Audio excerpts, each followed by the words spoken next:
Telugu stories లైబ్రరీకి మీ అందరికీ స్వాగతం. ఇప్పుడు మనం వినబోయే కథ ముచ్చి ధనలక్ష్మి గారు రచించినటువంటి పరిష్కారం అనే కథ విందాం. టప్ టప్ నవల చదువుతూ అందులో పూర్తిగా మునిగిపోయిన నళిని ఉలిక్కిపడి లేచి హాల్లోకి పరిగెత్తింది. చెల్లెలు బిందు ఎంతగానో ఇష్టపడి కొన్న కృష్ణుడి బొమ్మ, ఇలా వెన్న తింటున్న చిన్ని కృష్ణుడి బొమ్మ కోసం ఎప్పటి నుంచి వెతుకుతున్నానో, దీన్ని కానీ మా హాస్టల్కి తీసుకెళ్తే 3 ముక్కలు అవుతుంది, డౌట్ లేదు అని మరీ చెప్పి ఆ షెల్ఫ్లో పెట్టింది. ఇప్పుడు 3 కాదు 30 ముక్కలైంది. ఇది చెల్లికి తెలిస్తే ఇక 3వ ప్రపంచ యుద్ధమే. పగిలిన ముక్కలకు ఒకవైపు అనిల్, మరోవైపు రాజ్ నిలబడ్డారు. నేను కాదు పిన్ని, వీడే నళిని చూడగానే చెప్పాడు అనిల్. నేను కాదు, రాజు కూడా వచ్చి రాని మాటలతో అరిచాడు. అరే ఏంటా శబ్దం? తీరిగ్గా వంటింట్లోంచి వస్తున్న సుజాతను చూసి మరింత ఆశ్చర్యపోయింది. పంచదార కోసం వచ్చాను, నువ్వేమో ఇంట్రెస్ట్గా ఏదో చదువుతున్నావు, ఎందుకులే డిస్టర్బ్ చేయటం అని ఆగి నళిని వైపు చూసింది. నళిని కళ్ళల్లో కోపం ప్రస్ఫుటంగా కనిపిస్తోంది. ఈలోపే ఇంత చేశారా? అదిగో మీ పిన్నికి ఎంత కోపం వచ్చిందో చూడండి. చెబితే వినరు కదా, ఇద్దరిని చెరో చేత్తో పట్టుకుని వెళ్ళిపోయింది. కనీసం సారీ కూడా చెప్పలేదు, ఒక్క మాట అనలేదు. పిల్లల్ని ఏడుపు మొహంతో అదంతా శుభ్రం చేసే పనిలో పడింది నళిని. ఇంత క్లోజ్గా ఇంట్లో తిరిగే సుజాత నళినికి సొంత అక్క కాదు కదా, కనీసం కజిన్ కూడా కాదు, కేవలం నైబర్. అది కూడా సంవత్సరాలు కాదు, వాళ్ళు పక్కింట్లో దిగి 2 నెలలైంది. నళినికేమో మొహమాటం ఎక్కువ, వాళ్ళకేమో కలుపుగోలుతనం ఎక్కువ. అంతే, 2 నెలల్లో నళిని ఇంట్లోనే కాదు కిచెన్లోకి వచ్చే అంత చనువు వచ్చేసింది సుజాతకి. అసలు అంత ఛాన్స్ ఎలా ఇచ్చిందో, ఎప్పుడు ఇచ్చిందో అర్థం అవ్వట్లేదు నళినికి. నళిని కాఫీతో మళ్ళీ వచ్చింది సుజాత. ఇదిగో ఈ కాఫీ తాగు ఇచ్చింది నళినికి. దాదాపు 1/2 కేజీ చక్కెర తీసుకెళ్ళి అరచేతిలో సగం కూడా లేని కప్పులో కాస్త కాఫీ పడేసింది జాలి తలచి. ఇంతకీ ఈ బొమ్మ ఎంత? ఏం జరగనట్టుగా మామూలుగా అడిగింది. ఆ మొహంలో కనీసం సానుభూతి కూడా లేదు. లోపల నుంచి పొంగుతూ బయటకు వస్తున్న కోపాన్ని బలవంతంగా అణుచుకుంటూ 3000 అంది. ఏమిటి? నోరంతా తెరిచింది. ఆ చిన్న బొమ్మ 3000? అసలు నువ్వు బేరమాడావా? రేట్లు ఎంత పెరిగిపోతున్నాయి చూడు. అదే మా ఊళ్ళో అయితే. తెలివిగా సంభాషణ మరోవైపు మళ్లించిన ఆమె అతి తెలివికి పిచ్చెక్కిపోయింది నళినికి. తల దేనికేసి కొట్టుకోవాలో తెలియలేదు. తల్లి వెనకాలే పిల్లుల్లాగా లోపలికి వచ్చారు అనిల్, రాజ్. జస్ట్ ఇప్పుడే తాగాను, ముక్తసరిగా చెప్పింది. మీ పిన్నికి ఇంకా కోపం తగ్గినట్లేదురా, పదండి. అదేదో జోకులా నవ్వుకుంటూ వెళ్తున్న సుజాత వంక చూస్తూ డబ్బున తలుపు వేసేసింది.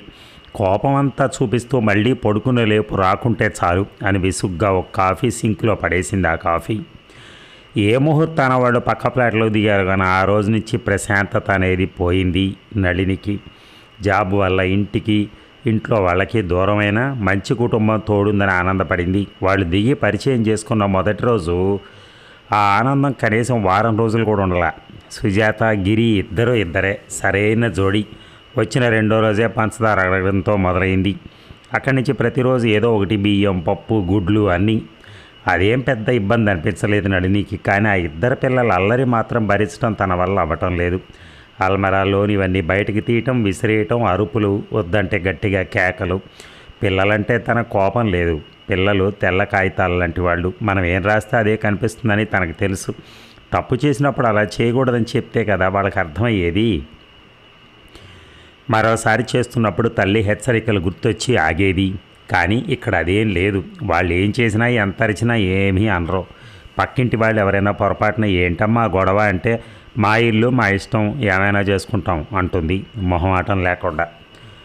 నిజం చెప్పవే, వాళ్ళ ఇంట్లో నువ్వు ఉంటున్నావా, నీ ఇంట్లో వాళ్ళు ఉంటున్నారా, లేక అందరూ కలిసి ఒకే ఇంట్లో ఉంటున్నారా? స్నేహితురాలు మైథిలి ఊరికే ఏడిపిస్తూ ఉంటుంది ఇంటికి వచ్చిన ప్రతిసారి తను ఒంటరిగా ఉంటుందని. సెలవు రోజుల్లో ల్యాప్టాప్ తీసుకుని అక్కడికే వచ్చేసేది మైథిలి. ఇద్దరు కలిసి వర్క్ చేసుకునేవారు. ఇప్పుడు అది రావడం లేదు. హాలిడేస్ అయితే పిల్లల్ని పూర్తిగా నళిని దగ్గరికే పంపించేస్తోంది సుజాత. మార్కెట్కి వెళ్తున్నామనో, షాపింగ్ అనో, తెలిసిన వాళ్ళ ఒంట్లో బాగాలేదనో, ఫంక్షన్ అనో ఏదో ఒక వంక. ఉదయం 9 అయ్యేసరికి పిల్లలిద్దరిని అప్పచెప్పి సాయంత్రం 7 దాటాక దిగుతారు. దాదాపు 10 గంటల పైన భరించాలి. ఇద్దరికీ ఒకే వస్తువు కావాలి. అక్కడి నుంచి మొదలవుతుంది. షెల్ఫ్లో ఉన్నవన్నీ తీస్తూ ఉంటారు. వద్దంటే ఏడుపు. ఆ రూమ్ నుంచి ఈ రూమ్కి ఒకటే పరుగులు. గట్టిగా ఏదైనా అంటే అమ్మతో చెప్తానని బెదిరింపులు. కాసేపు బుక్స్ తీస్తే పక్కింటి ఎదిరింటి వాళ్ళ కాలింగ్ బెల్ కొట్టి వచ్చేస్తూ ఉంటారు. సెలవు రోజు కూడా ప్రశాంతంగా ఉండనివ్వరా అని క్లాస్ పీకి వెళ్తూ ఉంటారు కొన్నిసార్లు ఎదిరింటి వాళ్ళు. వాటన్నిటితో తల వాచిపోయి ఆదివారం వస్తుందంటేనే భయం వేస్తోంది నళినికి. 2-3 సార్లు ఇదంతా చూసిన మైథిలి నళిని మొహమాటానికి ఒక దండం పెట్టి రావటం కూడా మానేసింది. ఇక ఇదంతా చాలదన్నట్టుగా ఒక గంట సేపు ట్యూషన్ చెప్పు, నీకు కాస్త టైంపాస్ అంటూ స్కూల్ నుంచి రాగానే పుస్తకాలు ఇచ్చి పంపిస్తుంది. జీవితంలో మొదటిసారి తన మొహమాటానికి తనకే అసహ్యం వేసింది. ప్రతిరోజు సుజాత కనిపించగానే చెప్పేద్దాం అనుకుంటుంది పిల్లల్ని పంపించొద్దని. కానీ ఆవిడ వాగ్ధాటి, ఆ వాక్చాతుర్యం ముందు నిలబడలేకపోతోంది. నిజంగా నీలాంటి చెల్లెలు లేకపోవడం దురదృష్టం. రోజుకు ఒకసారైనా అంటుంది. అంతేనా? అపార్ట్మెంట్లో అందరి దగ్గర దూరపు చుట్టరికం వరుసగా చెల్లెలవుతుందని ప్రచారం మొదలెట్టింది. అలా చెప్తున్నది నీకోసమే. ఒంటరిగా ఒక అమ్మాయి ఉందంటే ప్రతి ఒక్కరి కళ్ళు నీ మీదే ఉంటాయి. ఇలా కొండంతండగా మేము ఉన్నాం కాబట్టే ఎవరూ నీ దగ్గరకు వచ్చే సాహసం చేయట్లా. నిన్ను అలానే చెప్పమన్నారు మీ బావగారు. ఈ మాటతో నళిని నోరు మూతబడిపోయింది. ఇక వారం రోజుల తర్వాత వచ్చిన బిందు గట్టిగానే గొడవ పడింది బొమ్మ కోసం. నీ మొహమాటం జబ్బుకి ఇంకెంత ఖర్చు అవుతుందో, అసలు ఎప్పటికి మారుతావు నువ్వు? తిడుతూ ఉండగానే కాలింగ్ బెల్ మోగింది. అదిగో 9 అయింది కదా, ఇక ఆహ్వానించని అతిథుల వేళ అయింది. ఈరోజు ఏం చెప్తారో. ఆదివారం రావటం పాపం, నువ్వు ఇక్కడే ఉండు, బయటకు వస్తే బాగుండదు అని వెళ్ళి తలుపు తీసింది. ఆకుపచ్చ రంగు గద్వాల చీరలో సుజాత, నీలం రంగు సూట్లో గిరి మెరిసిపోతూ దర్శనమిచ్చారు. కళ్ళు కాస్త దించింది. దానికి పూర్తి వ్యతిరేకంగా స్నానాలు చేయకుండా నిన్నటి స్కూల్ డ్రెస్సుల్లోనే కనిపించారు పిల్లలు. తలుపు తెరిచిన బిందును చూసి వాళ్ళు షాక్ అయ్యారు. బిందు తత్వం సుజాతకు బాగా అర్థమైంది. ఈ 2 నెలల్లో నళిని దగ్గర ప్రదర్శించిన టెక్నిక్స్ ఏవీ పనిచేయలే. ఏదో మేము పక్కనున్నాం కాబట్టి మీ అక్కని ఎంత జాగ్రత్తగా చూసుకుంటున్నాం, లేకుంటే ఎన్ని ఇబ్బందులు పడేదో. ఆఖరి అస్త్రం వదిలింది ఒకసారి బిందు దగ్గర. మా అక్క ఇక్కడికి వచ్చి 2 సంవత్సరాలు దాటింది. అప్పటి నుంచి దాని జాగ్రత్త అదే చూసుకుంటోంది. చుట్టుపక్కల వాళ్ళతో ఒక్క మాట రాకుండా ఒత్తి పలికింది కావాలని. అందుకే బిందు వచ్చిన 2-3 రోజులు కాస్త దూరంగా ఉంటుంది సుజాత. ఎప్పుడొచ్చావమ్మా, బాగున్నావా? తీయగా పలకరించింది. ఉదయమే వచ్చాను. ఎక్కడికో వెళ్తున్నట్టున్నారు? అన్నయ్య వాళ్ళ గృహప్రవేశం. ఇదిగో వీళ్ళిద్దరిని రమ్మంటే పిన్నితోనే ఉంటామని ఒకటే గొడవ. మురిపెంగా పిల్లలతో చూస్తూ చెప్పింది. అవసరం తనది అయినా రిక్వెస్టింగ్గా అడగట్లేదు సరిగదా, మీకోసమే త్యాగం చేస్తున్నాం అన్నట్టు చెప్తున్న ఆవిడ తెలివికి బగ్గుమంది బిందు మనస్సు. అరే మరెలా, మేం కూడా ఈరోజు బయటికి వెళ్తున్నామే అంది కూల్గా. ఇద్దరి మొహాల్లో నవ్వు ఎగిరిపోయింది. పోనీ మధ్యాహ్నం వరకు చూసుకోండి. లేదండి, 10 నిమిషాల్లో కిందకి వెళ్ళాలి, క్యాబ్ కూడా బుక్ చేశాం. మారు మాట్లాడకుండా వెళ్ళిపోయారు పిల్లల్ని లాక్కొని. ఇక సాయంత్రం ఫంక్షన్ నుంచి రాగానే వాచ్మెన్ ఎంక్వైరీ చేసింది సుజాత. లేదమ్మా, వాళ్ళిద్దరు అసలు కిందకే రాలేదు. ఒక్కరోజు పిల్లల్ని చూసుకోమంటే అబద్ధం చెప్పాల్సిన అవసరం ఏముంది? కోపంగా పైకి వెళ్ళింది. తలుపు తెరిచే ఉండడంతో లోపలికి వెళ్ళి ఆవేశంగా ఏదో అనబోయిన సుజాతను హుష్ అని వారించింది. ల్యాప్టాప్ ముందు కూర్చున్న బిందు మీటింగ్ పెదాలు కదిలించింది. బెడ్రూమ్ వైపు చూసింది. నళిని కోసం పడుకుంది అన్నట్టుగా సైగ చేసింది. చేసేదేం లేక వెళ్ళిపోయింది పెద్ద పెద్ద అడుగులేస్తూ. ఆ రోజు నుంచి సుజాతని పిల్లల్ని అంతగా రానివ్వలేదు బిందు. మీటింగ్ ఉందని, వర్క్ ఉందని ఏదో ఒకటి చెప్పేది. పైకి బట్టలు ఆరేయడానికి వెళ్ళినప్పుడు మాత్రం నళిని పట్టుకుంది సుజాత. అదేంటి నళిని, మీ చెల్లి ఎవరితోనూ కలవదు, కనీసం పిల్లలు కూడా దగ్గరికి రానివ్వదు. ఎంత చదువుకున్నా ఉద్యోగం ఉన్నా రేపు పెళ్లి చేసుకోదాయి. అప్పుడు ఏం చేస్తుంది? అత్తమామల్ని దూరంగా ఉంచితే ఊరుకుంటారా? ఆగ్రహం పట్టలేక అనేసింది. తన చెల్లి గురించి తనకే చెప్పటమా? నళినికి మామూలు కోపం రాలా. బిందు నిర్ణయమే కరెక్ట్ అనుకుంటూ కిందకెళ్ళింది. 15 రోజుల తర్వాత బిందు వెళ్ళిపోతుండడం చూసి హాయిగా ఊపిరి పీల్చుకుని ముందు రోజు చేసిన పాయసం తీసుకుని వెళ్ళింది. నళిని తలుపు తోసుకుని అడుగు పెట్టిందో లేదో భౌ భౌమని బేకర్ అరుపులు. హడలిపోయి పాయసం బౌలు వదిలేసింది కిందకి. గోధుమ రంగులో ఉన్న కుక్కపిల్ల సోఫాలో నుంచి దబ్బున గెంతింది సుజాతను చూస్తూనే. హోళీ ముద్దుగా పిలుస్తూ వచ్చింది నళిని. ఇదేమిటి నళిని, ఎవరిది కుక్క? మా మైథిలి వాళ్ళది. వాళ్ళు బెంగళూరు వెళ్తూ నాకు ఇచ్చారు. అంటే ఏంటి, నువ్వు పెంచుతావా?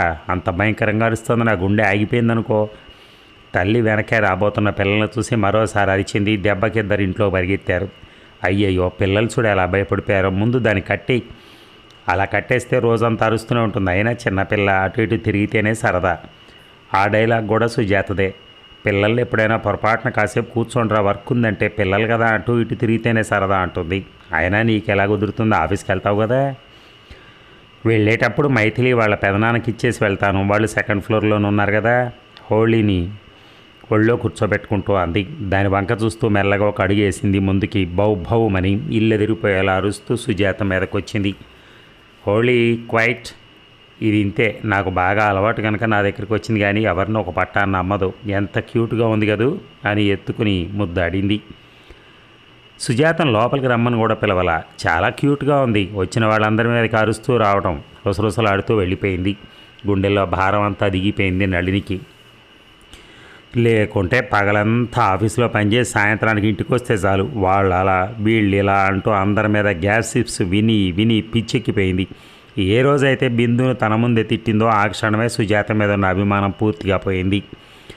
ఇక నళినికి హోళీ మీద ఉన్న ఇష్టాన్ని చేరిపేయడానికి ప్రయత్నించి విసిగిపోయిన సుజాత దాన్ని మచ్చిక చేసుకోవడానికి గట్టిగానే ట్రై చేసింది, కానీ కొత్త వాళ్ళని చూస్తేనే మీదకు దూకే హోళీ లొంగలేదు.